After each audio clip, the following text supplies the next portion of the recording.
Good morning, everybody.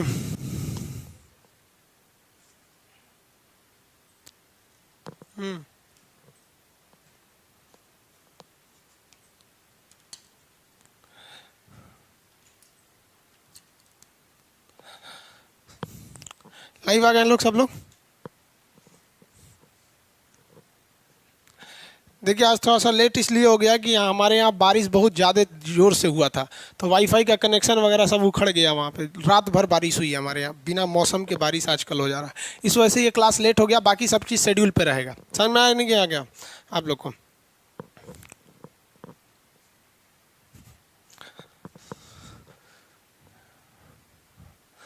देखिए, इससे पहले वाले क्लास में आपको कहाँ तक बता दिया था। आप सब लोग भाई फ़ोन बहुत कर रहे थे लोग, आप लोग। देखिए, हम भी, हमारी ही गलती थी। हमारी क्या बताए, मौसम के साथ हम लोग तो थोड़ी ना लड़ सकते हैं। आपको इससे पहले वाले क्लास में जो बताए थे वो आप लोग को याद है कि नहीं है? कन्फर्म है ना? पूरा याद? कटाकट कमेंट करके बताएंगे लोग, हम जो क्वेश्चन देंगे आप लोग को। बहुत से लोगों को पता। Hello sir, good morning. Good morning Alamgir SK ji, hi. Happy Singh, good morning. Good morning सब लोग को, गुड मॉर्निंग। देखिए ध्यान से, जो हम कल बताए थे उसको फटाफट रिवाइज कीजिए। कोशिका को टेक्निकल नाम क्या होता है? साइटो। कोशिका का अध्ययन क्या कहलाता है? साइटोलॉजी। कोशिका के जनक किसे कहा जाता है? खोज के निकाला था रॉबर्ट हुक। जीवित कोशिका एंटोनी वॉन लीवेनहॉक। सबसे बड़ी कोशिका शुतुरमुर्ग का अंडा। सबसे छोटा माइकोप्लाज्मा। मानव में सबसे बड़ी महिला का ओवम। मानव में सबसे छोटी पुरुष का स्पर्म। मानव में सबसे लंबी कौन सा हो जाएगा? तंत्रिका कोशिका, न्यूरॉन। किसमें विभाजन नहीं होता है? न्यूरॉन में नहीं होता है। सबसे तेजी से विभाजन किस में होता है? लीवर यानी यकृत में होता है यहाँ पर विभाजन। ये कोशिका के बाहर की झिल्ली को क्या कहते हैं? कोशिका झिल्ली, जिसे प्लाज्मा झिल्ली या प्लाज्मा मेम्ब्रेन कहते हैं। प्रोटीन का होता है। ये पेड़ पौधों और मानव दोनों में पाया जाता है, जबकि पेड़ पौधों में इसके बाहर एक अतिरिक्त परत पाई जाती है जिसे कोशिका भित्ति कहते हैं, cell wall. Cell wall cellulose का बना होता है, जबकि मेम्ब्रेन जो झिल्ली होती है वो किसकी बनी होती है? प्रोटीन की बनी होती है। समझ में आया कि नहीं आ गया? इसको हम फटाफट बता रहे हैं क्योंकि प्लीज़ आप टेलीग्राम ग्रुप बना दीजिए। हाँ बाबू, बहुत अच्छा आप बताएं कि टेलीग्राम ग्रुप में बता देंगे। 40 नंबर का क्वेश्चन।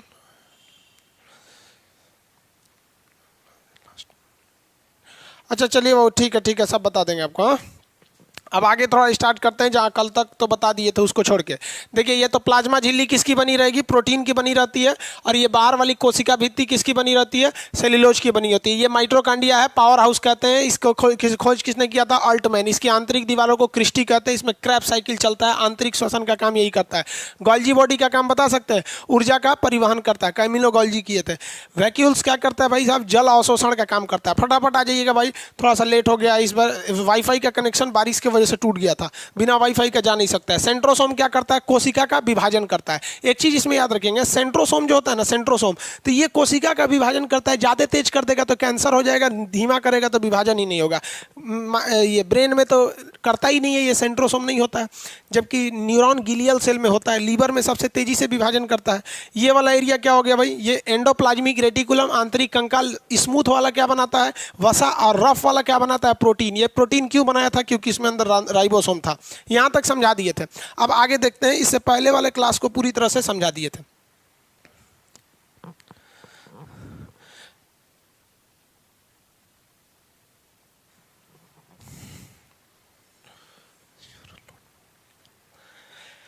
हो गया? अब एक आदमी कह रहे हैं सर यूआरएल नॉट फाउंड लिख रहा था। अब सही हो गया ना? उस वक्त प्रॉब्लम थी बाबू, वाईफाई नहीं था उस वक्त, गिर गया था बारिश की वजह से वाईफाई का प्रॉब्लम।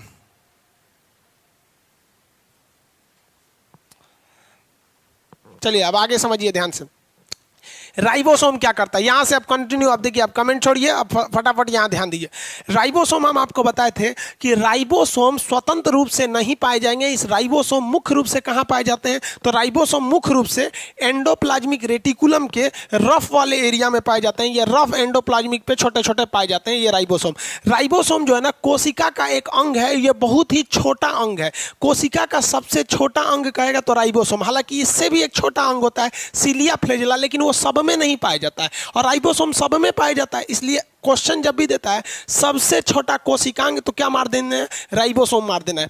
राइबोसोम क्या किस चीज का निर्माण करता है? प्रोटीन का निर्माण करता है। हमारे शरीर में प्रोटीन की ज्यादा जरूरत होती है, अतः ये किस चीज के लिए हेल्प करता है? एनाबोलिज्म के लिए। ये हम आगे बताएंगे आपको। किसी चीज को जोड़कर बना देना एनाबोलिज्म, और तोड़ देना कैटाबोलिज्म। पाचन क्या है? कैटाबोलिज्म में तोड़ते हैं। अब प्रोटीन निर्माण क्या है? एनाबोलिज्म बनाते हैं। तो ये एनाबोलिज्म में मदद करता है। रेलवे एनटीपीसी पिछला बार का क्वेश्चन देखिएगा ना, उसमें में बोलेगा कि इसमें से कौन सा एनाबोलिज्म का काम नहीं करता है। तो आप एनाबोलिज्म और कैटाबोलिज्म समझेंगे तभी तो पता चलेगा होता क्या है। अब इसमें एक चीज़ होता है सेडिमेंटेशन कोफिशिएंट। सेडिमेंटेशन कोफिशिएंट क्या होता है? एक टेस्ट ट्यूब होता है, देखते होंगे उसमें लिक्विड भरा रहता है, इस तरह टेस्ट ट्यूब।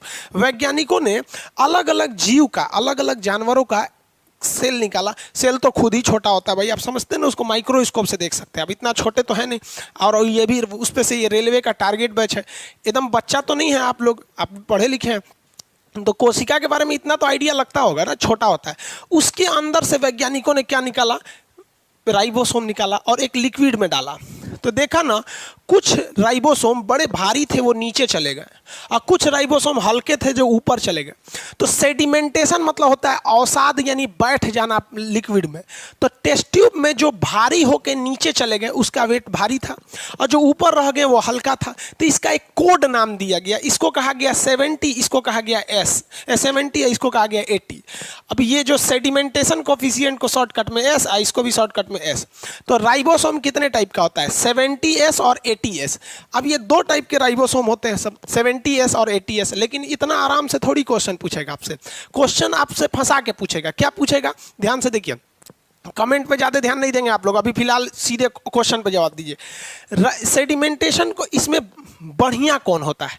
तो जेन्युइन बात, आप ही से कहते हैं कि 70 रुपया लीजिएगा कि 80 रुपया लेगा। हम आपसे कहते हैं कहीं पे एक सड़क पे एक जगह 70 रुपया गिरा है, एक जगह 80 रुपया गिरा है, कौन सा उठाइएगा आप लोग? हाँ भाई, हम तो दोनों उठा लेंगे। देखिए, यहाँ पैसा नहीं उठाना है, इसमें दोनों में से एक ठो का वैल्यू देखना है। तो 80S वाला जो होता है ना, 80S वाला थोड़ा सा डेवलप ज़्यादा होता है, जिस वजह से उसको अच्छा माना जाता है। तो 80S वाला थोड़ा सा डेवलप होता है। ये क्या होता है? विकसित होता है, डेवलप विकसित होता है। और वो वाला क्या होता है? अविकसित होता है, अविकसित। ये ज़्यादा डेवलप नहीं होता है, अविकसित। समझ में आ गया कि नहीं? अरे भाई, आप मात्रा देख लीजिएगा, हम मात्रा गलती लिख देते हैं, समझा है कि मात्रा पे ध्यान दें।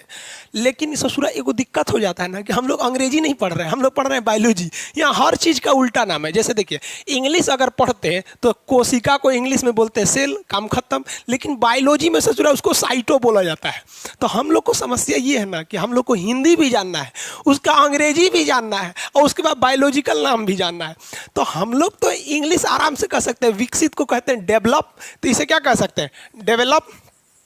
और उसको अनडेवलप कह सकते थे, कह सकते थे कि नहीं? लेकिन ये इंग्लिश थोड़ी पढ़ रहे हैं, यहाँ तो सचुरा हम लोग पढ़ रहे हैं लोग क्या चीज? बायोलॉजी। बायोलॉजी में इसका अलग नाम हो जाता है। इसको डेवलप को हम लोग कहते हैं यूकैरियोटिक। इसे क्या कहते हैं? यूकैरियोटिक। आगे बताएंगे यूकैरियोटिक क्या होता है। और जो नॉन डेवलप है ना, उन्हें कहते हैं प्रोकैरियोटिक। प्रोकैरियोटिक।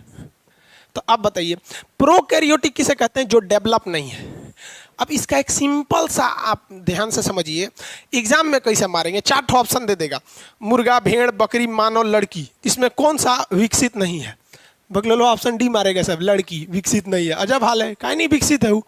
देखो भाई, लड़की लोग बुरा नहीं मानिएगा, हम तो खुद आप लोग के फेवर में बोले हैं कि लड़की सब भी विकसित रहती है सब। ध्यान से देखिए, जो चीज आपको अपनी आंखों से नहीं दिखाई दे वो डेवलप नहीं होती है। यानी बायोलॉजिकल, उसका एक टर्म समझिएगा। जो आपकी आंख से दिखाई नहीं देता है, नंगी आंखों से जिसे नहीं देख सकते हैं, बहुत छोटा होता है, उसे हम लोग कहते हैं प्रोकैरियोटिक। समझ में आ गया? और जो दिख जाता है वो यूकैरियोटिक। एक बताइए, कोनो बकलोल से पेड़ नहीं दिखता है, गाछ का अमरूद का पेड़ नहीं दिखेगा, तो अमरूद का पेड़ क्या हो जाएगा? यूकैरियोटिक दिख जाएगा। हम आपको दिख रहे हैं कि नहीं? You you you you you, shortcut में याद रखिएगा, सब लोग दिखाई देते हैं यू यू यू यू। तो यू से यूकैरियोटिक, जितनी विकसित चीज है यूकैरियोटिक, और जो नहीं दिखेगा प्रोकैरियोटिक। क्लास में पढ़ा रहे थे ना, तो क्लास में तो भयानक भीड़ रहता है। तो एक लड़का कह रहा है कि सर, पिछवा वाला लड़का हमको नहीं दिखाई दे रहा है, और आप बोले हैं जो नहीं दिखता है वो प्रोकैरियोटिक है। बकलोल कहीं का, जो नहीं दिख रहा है उसको प्रोकैरियोटिक थोड़े मार देंगे भाई, जो छोटा है उसको मारेंगे। अब आपसे पूछते हैं, अमीबा क्या है? सीधी से भैया प्रोकैरियोटिक है। छोटका छोटका वायरस ये सब क्या होते हैं? सब प्रोकैरियोटिक। जितना छोट छोट है सब ना, सब क्या है? सब प्रोकैरियोटिक है सब। और जितना बड़ बड़ खटमल, अरे भाई खटमल भी दिख जाता है, मच्छर, चींटी, ये सब चीजें जो माइक्रोस्कोप से देखना पड़ जाए वो क्या हो जाते हैं, सब प्रोकैरियोटिक। अब एक बात बताइए, माइक्रोस्कोप से देखना पड़ रहा है यानी उस ससुरा का शरीर इतना छोटा है कि दिख नहीं रहा है, और उसमें आपको हेते चक्का आप डाल देंगे राइबोसोम। हेते चक्का मतलब समझते हैं in Bihari language, if something very large unusual large then it is known as hete chakka in Bihari language. समझ में आ गया? तो इतना बड़ा हो जाने पे अब खुद सोचिए ना कि आप स्कूटर में ट्रक का इंजन नहीं ना डाल देंगे, स्कूटर से बड़ा उसका ट्रक का इंजन हो जाएगा। इसीलिए ऊपर वाला बहुत होशियार था। जितने भी प्रोकैरियोटिक जीव थे, अविकसित थे, उनमें कौन सा डाला 70, और जो हम लोग हैं उनमें क्या डाला 80। एस का मतलब क्या होता है, बैठने का गुणांक, सेडिमेंटेशन कोफिशिएंट कौन ज्यादा बैठेगा, तो जो 80S वाला बैठेगा। राइबोसोम कितने प्रकार का, 2। प्रोटीन फैक्ट्री किसे कहते हैं, राइबोसोम को। राइबोसोम कहां पाया जाता है, इंडोप्लाज्मिक रेटिकुलम के रफ साइड वाले में पाया जाता है। प्रोटीन का निर्माण करना है, किसी चीज को बनाना, कैटाबोलिज्म नहीं, कैटाबोलिज्म मतलब काटाकुटी, काटाकुटी से बनेगा कैटाबोलिज्म, एनाबोलिज्म से बनाना, तो ये एनाबोलिज्म का काम करता है। जो जीव हमें नहीं दिखाई देते हैं नंगी आंखों से, ऐसे जीवों को हम प्रोकैरियोटिक के नाम से जानते हैं। समझ में आ रहा है कि नहीं आ रहा है? और जो हम लोग दिखाई दे देते हैं ये लोग क्या हैं, लोग यूकैरियोटिक, शॉर्टकट में यू यू यू, सब क्या है, सब यूकैरियोटिक। आप सब लोग क्या हैं, यूकैरियोटिक। किसी को कोई दिक्कत नहीं। खटमल, अरे दिखता है भाई यूकैरियोटिक। अमीबा, पैरामीशियम, युगलीना, ये जब छोटका छोटका है सर, नीलहरी सवाल, ये सब यूकैरियोटिक, प्रोकैरियोटिक में मार देंगे। तो ये राइबोसोम समझ में आ गया आप लोग को। आगे समझते हैं हम लोग न्यूक्लियस के बारे में। न्यूक्लियस को हिंदी में क्या कहते हैं, केंद्रक कहते हैं। न्यूक्लियस को हिंदी में केंद्रक। अब पूरी सेल में, पूरा जो सेल है ना, इसके बीच में कोई ना कोई एक तो आदमी चाहिए जो कंट्रोल करके रखे, सबको कंट्रोल करे। यहाँ पे माइटोकॉन्ड्रिया है, यहाँ पे क्या है, दुनिया भर के चीज़ होते हैं सब। यहाँ पे मान लीजिए यहाँ राइबोसोम है, यहाँ एंडोप्लाज्मिक रेटिकुलम है, यहाँ पर आपका सेंट्रोसोम है, यहाँ पे आप कुछ और ले लीजिए, गोल्जी बॉडी है। इस सबको कंट्रोल करने के लिए एक आदमी की जरूरत होती है। इस कंट्रोलर को हम क्या कहते हैं, controller of cell is known as nucleus. Question कहेगा रेलवे ग्रुप डी का, सुनिए, कोशिका का ब्रेन, बुद्धि किसे कहते हैं, न्यूक्लियस को कहते हैं। यही बताता है, रे माइटोकॉन्ड्रिया तोरा ऊर्जा बनाना है, नहीं तो छोड़ देगा तो बकलोला प्रोटीन बनाने लगेगा। इसको कहता है राइबोसोम, प्रोटीन बनाओ, तुमको कुछ नहीं कहता है। इधर सेंट्रोसोम को क्या कहते हैं, बकलोला कोशिका विभाजन कर। अब इसका काम है कोशिका विभाजन करना, यानी दूसरे के निर्माण करना, लेकिन बताएगा कौन, बताता है न्यूक्लियस। ब्रेन ऑफ न्यूक्लियस या कंट्रोलर ऑफ न्यूक्लियस या controller of cell nucleus. Power house mitochondria, protein factory ribosome, brain nucleus. Nucleus की खोज किसने किया था, रॉबर्ट ब्राउन। न्यूक्लियस की खोज किसने किया था, रॉबर्ट ब्राउन। अब इसको याद कैसे रखेंगे, भुला जाता है ससुरा। रॉबर्ट हुक की रॉबर्ट ब्राउन। देखिए, हुक मतलब होता है नोकने, खोदने वाला कोनो चीज। तो कोशिका को खोदिए के ना निकालिएगा, तो खोद के निकालने वाला यानी खोज करता, तो रॉबर्ट हुक। कैसे कोशिका का खोज कैसे करिएगा, खोद के निकालिएगा, हुक से हो गया। अब ब्राउन कैसे याद रखिएगा, देखिए, न्यूक्लियस का मतलब होता है केंद्र। आम खाएं, आम, आम में गुठली होता है, अठुली जिसको बोलते हैं, आम में गुठली या अठुली होता है। गुठलिया को खोलिएगा ना तो ब्राउन कलर का रहता है। तो गुठली भी आम का केंद्रक ही तो है। न्यूक्लियस ऑफ मैंगो इन्होंने फोड़ के ओके अंदर से रगड़ के उसमें नीम का पत्ती डाल के पिपीड़ी बजाता था, गुठलिया का, अठुली जिसको बोलते हैं लोग। तो गुठली किस रंग का होता है, ब्राउन कलर का होता है। अरे लीची का गुठली किस कलर का, ब्राउन। 90% चीज़ों की जो गुठली होती है वो ब्राउन ही होते हैं, सब हल्का ब्राउन। तो गुठली, गुठली बने न्यूक्लियस किस कलर का, ब्राउन। तो गुठली की खोज रॉबर्ट ब्राउन। ये बहुत फंसा देता है आपको। इस केंद्रक के अंदर क्या पाया जाता है, तो इस न्यूक्लियस जो होता है ना, देखिए ये तो पूरा कोशिका हो गया। इस कोशिका में ये ब्लू वाला भाग है न्यूक्लियस, तो ये ब्लू वाला भाग न्यूक्लियस है।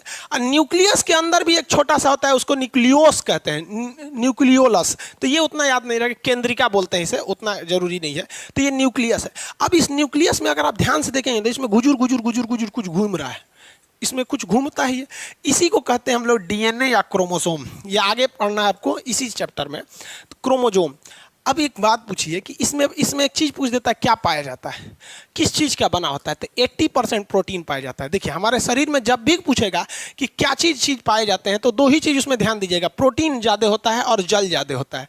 तो इसके अंदर, न्यूक्लियस के अंदर किस चीज़ की मात्रा होती है, प्रोटीन 20% और डीएनए प्रोटीन 80% और डीएनए 20% पाया जाता है न्यूक्लियस के अंदर। बताइए, शरीर का कंट्रोलर किसे कहते हैं, कोशिका का कंट्रोलर किसे कहेंगे, कंट्रोलर, हाँ न्यूक्लियस को कहेंगे, कंट्रोलर न्यूक्लियस को कहेंगे। याद कैसे रखेंगे, आठुली वगैरह ब्राउन होता है तो न्यूक्लियस की खोज भी रॉबर्ट ब्राउन ने किया था। कितने परसेंट प्रोटीन? 80%। ये एक अलग ही चैप्टर है आपका, इसमें पूरा डिटेल से बताएंगे डीएनए क्या है, आरएनए क्या है, डीएनए फिंगरप्रिंटिंग क्या है, कैसे फोरेंसिक जांच में पकड़ा जाते हैं कोई भी आदमी। ये न्यूक्लियस हो गया। आगे बढ़े, अब लाइसोसोम समझिए, ये बहुत इंपॉर्टेंट है लाइसोसोम। किसी को कोई दिक्कत नहीं होना चाहिए लाइसोसोम। हाँ, एक चीज़ और याद रखिएगा, आज 1 बजे आप लोग मैप का एडमिशन ले सकते हैं। लोग जो ऑलरेडी पढ़ रहे हैं ऐप पर, ये हम आपको बताए हैं 1 बजे से लेकर 2 बजे के बीच में एडमिशन होगा 150 में, उसके बाद ये हो जाएगा 200, उसके बाद हो जाएगा 300, उसके बाद हो जाएगा 400। ठीक है, आप ये नहीं बोलिएगा सर आप हमको बताए नहीं। 1 बजे से 2 बजे के बीच में 150 में हो जाएगा। इतना बाबू सर्वर कॉस्ट भी नहीं आता है, सर्वर कॉस्ट ले लेता है 150 रुपये। समझ में आ गया? जितना घंटा आप क्लास करते हैं ना, उतना घंटा सर्वर कॉस्ट लगता है हमको, उसके हिसाब से। इसलिए आपको भी थोड़ा सा ध्यान से रखिएगा, इसलिए हम आपको बता दिए। अब लाइसोसोम के बारे में समझते हैं। आज क्लास बहुत लेट हो गया है, इस वजह से गलती तो सर्वर उसमें वाईफाई में हो गई थी, इसलिए आज थोड़ा सा कम ही पढ़ पाएंगे। लाइसोसोम की खोज डी डूबे ने किया था। लाइसोसोम की खोज किसने किया? डी डूबे ने। किसने किया? डी डूबे। याद रखेंगे, ये कई बार पूछा हुआ है डी डूबे। अब इसमें कंसेप्ट क्या है डी डूबे में, ये नाम ही ना याद रखना पड़ेगा आपको। लाइसोसोम करता क्या है? तो लाइसोसोम एक थैली के समान संरचना होती है, इसी लाई का ब्लाइडर जिसे बोलते हैं, थैली के समान संरचना होती है। ठीक है, आप इसको देखिए ना, ये थैली के समान संरचना है। ये एक तरह का गोला होता है थैली के समान, और इसके अंदर क्या भरा होता है? Hydrolytic enzyme. आपके पीडीएफ में लिखा हुआ है ये हाइड्रोलाइटिक एंजाइम। हाइड्रोलाइटिक एंजाइम देखिए, हमारे पेट में हाइड्रोक्लोरिक एसिड होता है ना, तो उसी तरह कोशिका के अंदर देखिए, ये ध्यान से देखिए, ये कोशिका, ये माइटोकॉन्ड्रिया है, ये मान लीजिए सेंट्रोसोम है, एंडोप्लाज्मिक रेटिकुलम है, इसी के बगल में रहेगा राइबोसोम, यहाँ रहेगा न्यूक्लियस, यहाँ रहेगा गोल्जी बॉडी।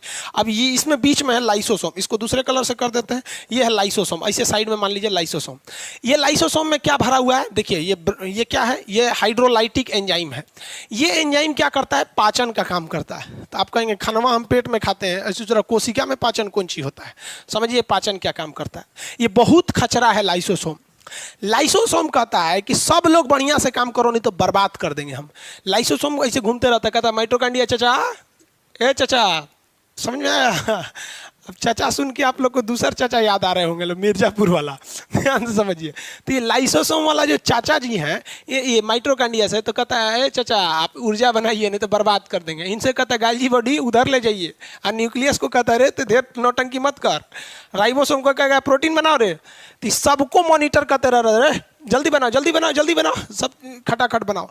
और गलती से अगर इसका कोई बात नहीं माना ना, तो ये बहुत बिगड़ल आदमी है, तुरंत उसके ऊपर छिड़क देता है लाइसोसोम, ये जल अपघटक एंजाइम, जिसको हाइड्रोलाइटिक एंजाइम कहते हैं। अगर मान लीजिए माइटोकॉन्ड्रिया ऊर्जा नहीं बना रहा है, तो उसमें छिड़क देगा, ऐसे छिड़क देगा ना, तो ये पच के खत्म हो जाएगा, इसका पाचन कर देगा, मर जाएगा वहां पर उस सेल के अंदर। फिर माइटोकॉन्ड्रिया मर जाएगा, तो सेंट्रोसोम कहेगा oh my God, mitochondria has been died, so I can reorganise, मतलब इसको हम क्या कर सकते हैं? रीजनरेट कर सकते हैं। तो ये सेंट्रोसोम क्या करेगा? रीजनरेट करके इसे दूसरा बनाएगा। तो कोशिका के अंदर अगर कोई अंग काम नहीं करता है, तो क्या करता है ये भाई? ये कोशिका के अंदर के किसी भी अंग को पचाकर खत्म कर देता है। कहता है कि हमारे नज़र में अगर जीना है तो काम करो, नहीं तो हम बर्बाद कर देंगे। किसी को कोई दिक्कत नहीं? क्लास खत्म होने वाला है आप लोग का, ठीक है? क्योंकि टाइमिंग के हिसाब से लाइव अपने से कट जाएगा, हम लेट आएंगे उससे, मतलब वो कंप्यूटर है ना, मशीन है, अपने से काट देगा, इसलिए घबराएंगे लोग नहीं, कट जाएगा तो फिर यहीं से चालू करेंगे। देखिए, तो कोई भी अंग काम नहीं करेगा तो क्या करेगा? लाइसोसोम उसे मार देता है। एक बात कीजिए, मान लीजिए माइटोकॉन्ड्रिया काम नहीं किया, ये भी काम नहीं किया, ये भी काम नहीं, सब पगला गया, सब स्ट्राइक पे आ गया, सब हमारी मांगे पूरी करो, हम नहीं करेंगे, ना हम प्रोटीन बनाएंगे, ना ऊर्जा बनाएंगे, ना परिवहन करेंगे, कुछ नहीं करेंगे। तो लाइसोसोम कहेगा अरे मेरे आगे बगावत, हमारे आगे बगावत नहीं चलेगी। ये जो लाइसोसोम है ना, खुद को फाड़ लेता है, और जैसे फाड़ेगा ना, सब में लेभरा जाएगा। क्या चीज़ लेभरा जाएगा? हाइड्रोक्लोरिक एसिड लेभरा जाएगा। तो लाइसोसोम के फटने के कारण लाइसोसोम के अंदर उपस्थित जल अपघटक एंजाइम यानी हाइड्रोलाइटिक एंजाइम पूरी कोशिका माने पूरे शरीर के नहीं, जिस कोशिका में फटा है उस कोशिका के अंदर पूरी तरह से लेभरा जाता है। लेभराने का मतलब मिक्स हो जाना, और ये हाइड्रोलाइटिक एंजाइम इसे पूरी तरह से मार। कभी कभी आत्महत्या का कारण मानते हुए आत्महत्या की थैली सुसाइड बैग के नाम से जानते हैं, या फिर इसी को हम लोग कोशिका के अंदर का परमाणु बम कहते हैं। वहाँ की कोशिका मर जाती है। अब वहाँ की कोशिका मर गई तो बगल की कोशिका धीरे धीरे कोशिका विभाजन करके उसका जगह लेगी, उसे बनाएगी। तो कोशिका की आत्महत्या की थैली किसे कहते हैं? आत्महत्या की थैली लाइसोसोम को कहेंगे। किसी को कोई दिक्कत नहीं है। आत्महत्या की थैली किसे कहा जाता है? लाइसोसोम को। अब एक चीज ध्यान से समझिए, कभी कभी क्या होता है ना, यहाँ लाइसोसोम है, यहाँ माइटोकॉन्ड्रिया है, यहाँ अलग अलग अंग है, सब न्यूक्लियस। कभी कभी लाइसोसोम में मर जाता है। जैसे कभी दरवाजा में आपका हाथ चपा जाएगा ना तो लाइसोसोम में मर जाएगा, कहे जो हम ही मर गए, ये सब भी मर जाएंगे सब। तो इन सब को गलाएगा कौन? कोई नहीं गला पाएगा। तो लाइसोसोम जैसे मर जाता है तो वहाँ पे वो सफाई नहीं कर पाता, इसलिए वहाँ काला दाग हो जाता है। किसी को एक बांस उमच के थुथुरे पे मार दीजिएगा ना तो फिर वहाँ पर वो लाइसोसोम भी मर गया तो फिर वहाँ काला हो जाता है, तो वो जल्दी ठीक नहीं होता है। तो इसके बगल की कोशिका का लाइसोसोम देखता है तो कहता है ससुरा ये मर गया है सब, तो तनी तनी से फुचुर फुचुर फेंक देता है। तो धीरे धीरे ये 6-7 दिन में आपका काला वहाँ पर खत्म हो जाता है। समझ में आ गया आप लोग को? किसी को कोई दिक्कत नहीं? अब आप लोग आज के लिए इतना ही रखेंगे क्योंकि अब टाइमिंग हो गया, कट जाएगा अपने से। 1 से 2 के बीच आप एडमिशन ले लेंगे, उसके बाद एडमिशन नहीं होगा, लेट हो जाएगा फिर।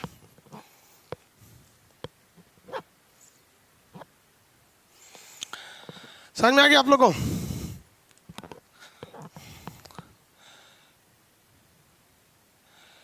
पॉलिटी का बैच चलेगा बाबू। वीडियो क्वालिटी का आपको बताया ना, थोड़ा सा टाइम लग जाएगा 1 हफ्ते तक।